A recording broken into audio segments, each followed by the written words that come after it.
மேக்கப்போட அந்த மேக்கப் ஆர்டிஸ்ட்டை இப்படி டார்ச்சர் பண்ணுறீங்களேம்மா அப்படின்ற மாரி தான் இருந்தது.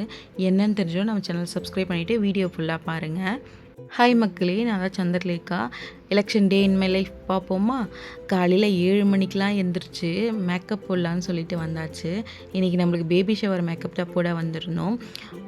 என் ஃப்ரெண்டோட அன்னைக்கு தான் ஒருத்தங்க நம்மளை முகூர்த்தத்துக்கும் நம்மளே கூப்பிட்றாங்க, ரிசப்ஷனுக்கும் நம்மளே கூப்பிட்றாங்க, மறுபடியும் அவங்களோட பேபி ஷவருக்கும் நம்மளே கூப்பிட்றாங்கன்னா அது ஒரு வரம் தாங்க சொல்லுவோம். நம்மளோட ஒர்க் பிடிச்சிருந்தா மட்டும்தான் நம்மளை கண்டினியூஸாக நம்மளை கூப்பிடுவாங்க. ஸோ என்னோடய ஒர்க் அவங்களுக்கு ரொம்ப பிடிச்சதுனால என்னை கண்டினியூஸாக கூப்பிட்டுட்ருக்காங்க. இவங்க ஃபேமிலியே என்ன ஃபங்க்ஷன் நடந்தாலும் நான் தான் மேக்கப் போடுவேன். ஸோ இவங்க ரிலேட்டிவ்ஸ்லாம் கூட எனக்கு சொல்லிவிடுவாங்க. ரிலேட்டிவ்ஸ்லாம் கூட நான் தான் போய் போட்டிருக்கேன். எனக்கு அவ்வளோ நல்ல ரிவ்யூஸ்லாம் இவங்க கொடுப்பாங்க. அவ்வளோ நல்லா ஒர்க் இருக்குது அப்படின்லாம் சொல்லுவாங்க.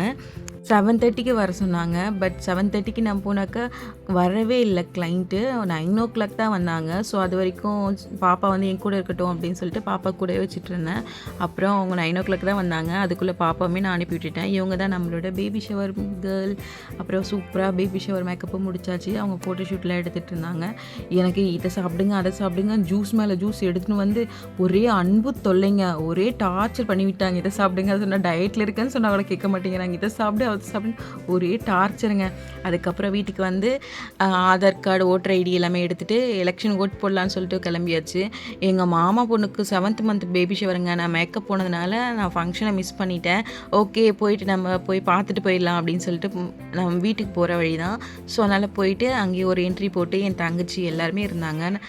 முன்னாடியே பெரியம்மா எல்லாருமே கிளம்பிட்டு இருந்தாங்க. நாங்கள் லேட்டாக வந்தோம். அதுக்கப்புறம் எல்லாமே பார்த்துட்டு சாப்பிட்டுட்டு நாங்கள் ஓட் போட வந்தாச்சு. அம்மா வீட்டில் தான். ஸோ நான் தங்கச்சி எல்லோரும் ஓட் போட்டுட்டு அப்புறம் தம்பி ஓட் போட்டு வரும்போது ஐஸ்கிரீம்லாம் வாங்கிட்டு வந்தேன்னா ஸோ அதனால் சாப்பிட்டாச்சு.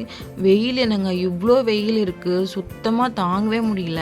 எலெக்ஷன் டே அதுவுமா வெந்து தாளித்து போயிட்டோம். அவ்வளோ வெயில். நான் டயட்டில் இருக்கும்போது தான் ஐஸ்கிரீம் வாங்கிட்டு வருவாங்க, ஃபங்க்ஷன் மேக்கில் ஃபங்க்ஷனாக வரும், ஜூஸ் அது இதுன்னு எனக்கு கொடுத்து ஒரே டார்ச்சர் பண்ணி எடுத்துடுறாங்க எல்லாருமே சேர்ந்து. அதுக்கப்புறம் நாங்களும் வீட்டுக்கு கிளம்பிட்டோம். இந்த வீடியோ பிடிச்சிருந்தா லைக் அண்ட் சப்ஸ்கிரைப் பண்ணிக்கோங்க. பாய் மக்களே. நீங்களா ஓட் போட்டிங்களான்னு சொல்லிட்டு கமெண்ட் பண்ணுங்கள். பாய்.